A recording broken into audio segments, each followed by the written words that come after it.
Neuro, pulmo and centre for surgical excellence Sai Deepa multi speciality hospital, Chandanagar, Hyderabad. Nandu గారు చెప్పండి. అంటే like మీ ప్రాపర్ ఎక్కడ?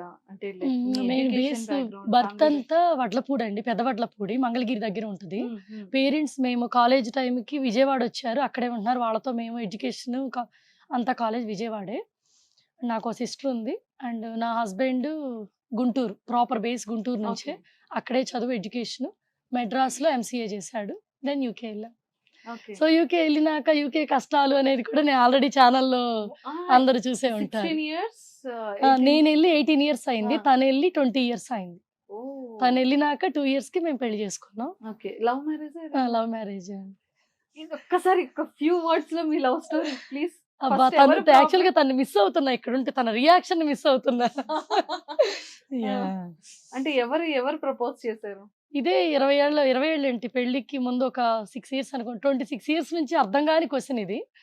సో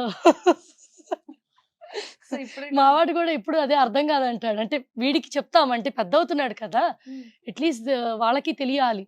ఏది అట్రాక్షన్, ఏది లవ్వు, మ్యారేజ్ ఇది ఏజ్ కాబట్టి మేము ఇప్పుడిప్పుడే మెల్లగా చెప్తున్నాం. యాహ్! హ్మ్. అనుకోకుండా అలా జరిగిపోయింది. దాని అంటే రిజల్ట్. ఇక్కడ విజయవాడ, అక్కడ గుంటూరు కదా! అంటే ఎలా? అంటే ఫ్యామిలీ ఫ్రెండ్స్ అన్నమాట. మా ఫాదరు, వాళ్ళ ఫాదరు. సో, హ్మ్. అలా ఒకళ్ళకొకళ్ళు తెలుసు. బట్ మేము ఇంటర్మీడియేట్‌లో ఉన్నప్పటి నుంచి ఒకళ్ళనొకళ్ళు ఫస్ట్ టైమ్ చూసుకున్నాం. వాళ్ళ సిస్టర్ మ్యారేజ్‌లో. అలా ఓహ్! పరిచయం.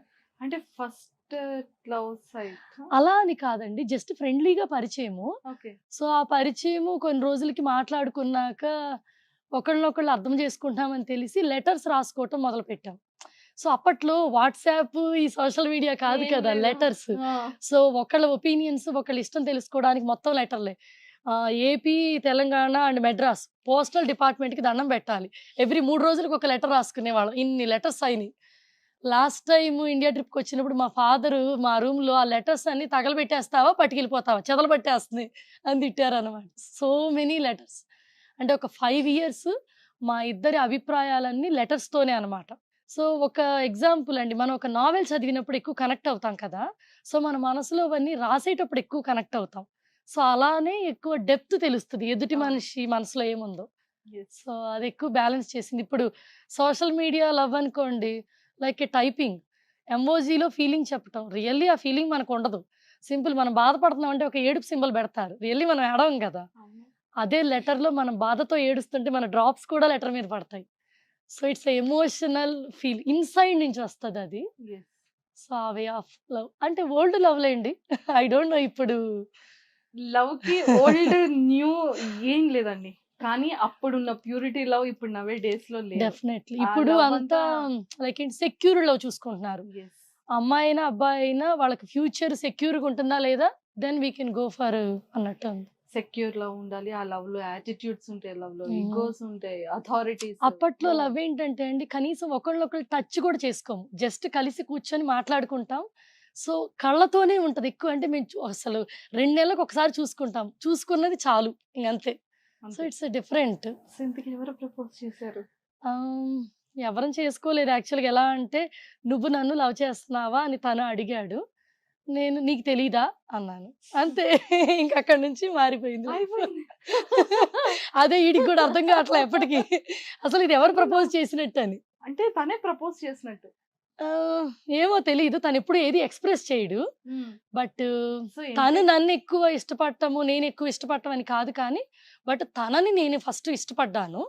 నేను ఇష్టపడటం మొదలుపెట్టినాక తను రియలైజ్ అయ్యాడు. సమ్‌వన్ నన్ను ఇంట్రెస్ట్ చూయిస్తున్నారని.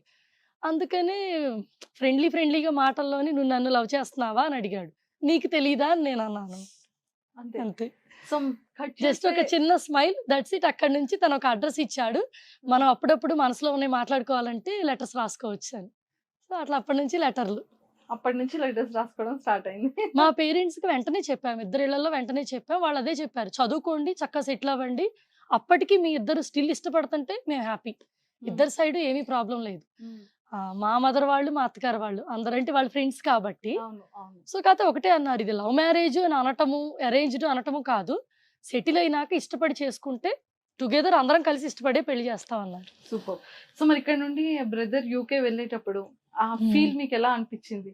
కొంచెం కష్టమే ఉంటుందండి. ఎందుకంటే అప్పటికి 5 ఇయర్స్ లవ్ కదా! హ్మ్. సో, మనకి ఒక ఇన్‌సెక్యూరిటీ ఉంటది మనలో. ఒక పర్సన్ మన ఎదురుగా ఉన్నప్పుడు మనం లవ్ చేస్తున్నాడు, అక్కడికి వెళ్ళిపోతే మనం మించి బోల్డ్ మంది అమ్మాయిలు ఉంటారు, ఫ్రెండ్స్ అవుతారు. ఆ ఇన్సెక్యూరిటీ కొంచెం ఉండేది అప్పట్లో. లవ్ అదే కదా! ఆ ఇన్సెక్యూరిటీ గ్రాడ్యువల్‌గా అలవాటవ్వాలి. నమ్మకంతో ఉండాలి. సో, వన్స్ తనెళ్ళిపోయినాక కొన్ని డేస్ కాల్స్ కాల్స్ రాకపోయినా, ఏంటి మన మీద ఇష్టం పోయిందా అనే ఫీలింగ్ వచ్చుండేదనమాట. స్టిల్ లెటర్సే రాసుకునేవాళ్ళం. అప్పుడు కాల్స్ అంటే నెలకొక్కసారే కాలు. ఆ ఒక్క కాల్ కోసం 29 డేస్ ఎదురు చూడాలి. ఓకే. సో, ఎప్పుడు లెటర్సే. కాకపోతే మాకు టైం పట్టేది. 15 డేస్‌కి ఒక లెటర్ వచ్చేది.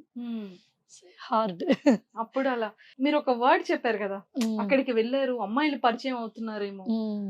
మన మీద ప్రేమ అంటే అమ్మాయిలు పరిచయం అయితే మన మీద ప్రేమ తగ్గిపోతుంది. ఎందుకంటే అది యంగ్ ఏజ్ కదండీ. వెన్ ఐయామ్ 19 ఇయర్స్ అప్పుడు. 19, 20 ఇయర్స్. 20 ఇయర్స్ ఏజ్‌లో ఇంకో 22 ఇయర్స్ ఆ అబ్బాయి మీద ఉండే ఎమోషనల్ లవ్వు చేంజ్ అవ్వుద్దనేదే ఉంటది. ఎందుకంటే ఆ ఏజ్ కూడా చేంజ్ అయ్యే ఏజే. సో, అక్కడున్న స్టిల్ తను రెగ్యులర్‌గా నాతో కమ్యూనికేట్ చేయటము. సో, ఆ ట్రస్ట్ బిల్డ్ చేసింది.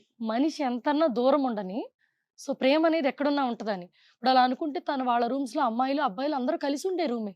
సో, తను అక్కడ ఉన్న వాళ్ళలో చాలా మంది లివింగ్ రిలేషన్‌షిప్స్ చూసాడు. సో, ఎప్పుడు ఆల్రెడీ మనం కమిటెడ్ విత్ ఒక అమ్మాయితో మాట్లాడుతా ఉన్నాం. సో, మనం స్టిక్ అయ్యి ఉన్నాం. పెళ్లి చేసుకుంటామనే ఒక కమిట్మెంట్ ఇచ్చాం. సో, అదే దాని మీద తను ఉండబట్టే బోత్ టుగెదర్ బాండ్ అలా కుదిరింది. ఎక్సలెంట్ అండి. చాలా మంచి వర్డ్. అండ్ చాలా మందికి ఇప్పటికి డౌట్ ఏంటంటే ఎక్కువగా జెంట్స్‌లో, బాయ్స్‌లో అనుకుంటూ ఉంటారు. పెళ్ళైన వాళ్ళైతే అమ్మ బాబోయ్! మా ఆవిడకి చాలా ఎక్కువ అనుమానం. ఎవరితో మాట్లాడినా, లేకపోతే ఏ అమ్మాయితో మాట్లాడినా ఏదో ఉంది అని మళ్ళీ గొడవ పడతదేమో. హ్మ్. ఎవరైనా అగ్రీ. కాల్ చేసినా కూడా నార్మల్ కాల్ చేసినా ఎవరు అనుమానిస్తదేమో అనే హ్మ్. టెన్షన్ జెంట్స్‌లో బేసిక్‌గా ఉంటుంది. అదే యంగర్ యూత్ జనరేషన్ హ్మ్. అయితే ఒక అమ్మాయి, ఒక అబ్బాయి అనేది ఫ్రెండ్స్ ఇలా ఉన్నా కూడా చాలా ఎక్కువగా పొసెసివ్ అనేది యాహ్! ఉంటుంది. ఎందుకు గర్ల్స్‌కి, లేడీస్‌కి ఎక్కువగా మా హస్బెండ్ గాని, బాయ్ ఫ్రెండ్ హ్మ్. గాని ఒక అమ్మాయితో మాట్లాడితే ఆ పొసెసివ్‌నెస్ ఎందుకు ఉంటుందంటారు? అంటే అమ్మాయిల సైకాలజీ ఎలా ఉంటదంటే అండి, వాళ్ళు ఒక వరల్డ్ తయారు చేసుకుంటారు. ఎవరిని లవ్ చేస్తారో తనతో ఒక ప్రపంచం చూస్తారు. ఇంకెవ్వరి దృష్టి ఎవరి మీదకి వాళ్ళ దృష్టి ఎళ్ళదు. అబ్బాయిలేంటంటే అమ్మాయిని ఇష్టపడతారు. కాతే తను వాళ్ళు ఉన్న సొసైటీలో అందరితో ఫ్రీగా మింగిల్ అవ్వాలి. అమ్మాయిలు మనం ఇప్పుడు యాక్చువల్‌గా సింపుల్. ఇప్పుడు ఇక్కడ ఇంతమందున్నారు. ఎవరన్నా ఒక పర్సన్‌తో నేను మాట్లాడకపోయినా డజంట్ ఎఫెక్ట్. కానీ వీళ్ళందరూ ఉన్నారు. వీళ్ళందరితో కమ్యూనికేట్ చేస్తారు.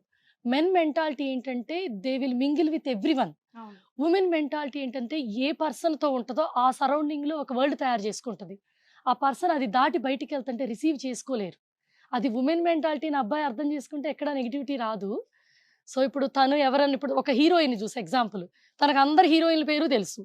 అదే ఇప్పుడు ఒక 10 ఇయర్స్ బ్యాక్ తను చూసిన ఇప్పుడు నేను ఏ ఔట్‌ఫిట్ ఏసుకున్నాను 10 ఏళ్ల క్రితం చెప్పండి తను చెప్పలేడు. నేను చెప్పగలను.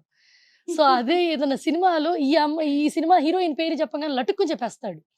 సో, అమ్మాయిలు ఎవ్వరు ఎక్కడున్నా అబ్బాయిల మైండ్ సెట్ ఏంటంటే దే నో ఎవ్రీథింగ్. బేసిక్‌గా అందరి గురించి తెలుసుకుంటారు. వాళ్ళ మనసులో ఉన్న ఫీలింగ్ ఎక్స్‌ప్రెస్ చేయరండి. వైఫ్ మీద కానీ, లవర్ మీద గానీ ఎంత ప్రేముందో అబ్బాయిలకి ఎక్స్‌ప్రెస్ చేయటం రాదు. అమ్మాయిలేంటంటే వాళ్ళు పెట్టే ఫుడ్‌లో, వాళ్ళు చూయించే ప్రేమలో ఎక్స్‌ప్రెస్ చేసేస్తారు. హస్బెండ్ నుంచి అదే కోరుకుంటారు. అది వాళ్ళకి చేత కాదు కదా! దాంతో మనల్ని లవ్ చేయట్లేదనేది పట్టుకుంటారు. సో, మేబీ నేను అమ్మాయిలకి అగైనిస్ట్‌గా ఏమి అనట్లేదు. బట్ మన వుమెన్ సైకాలజీ ఎవరిని ఇష్టపడితే ట్రూ. వాళ్ళు మనలానే ఇష్టపడాలనుకుంటాం. కానీ జెండర్స్ వేరైనప్పుడు వాళ్ళ వే ఆఫ్ బిహేవింగ్ కూడా వేరుగుంటది. యెస్. ఇప్పుడు 10 మంది హీరోయిన్‌లు సినిమాలు చూస్తున్నారంటే వాళ్ళని ఇష్టపడి కాదు. ఇప్పుడు తనకి ఒకళ్ళు ఎవరైనా చూడంగానే బావుంటే బావుంది అని చెప్పగలిగే చనువు మనం ఇవ్వాలి హస్బెండ్‌కి. యెస్. అంతేగాని దాన్ని మనసులోనే దాసుకునేటట్టు ఉన్నాము అంటే దానికి మనమే కారణం. ఆ ఫ్రీడమ్ ఇవ్వకపోవడం. యెస్. సింపుల్ మేము సినిమా హీరో‌లయి చూస్తాము.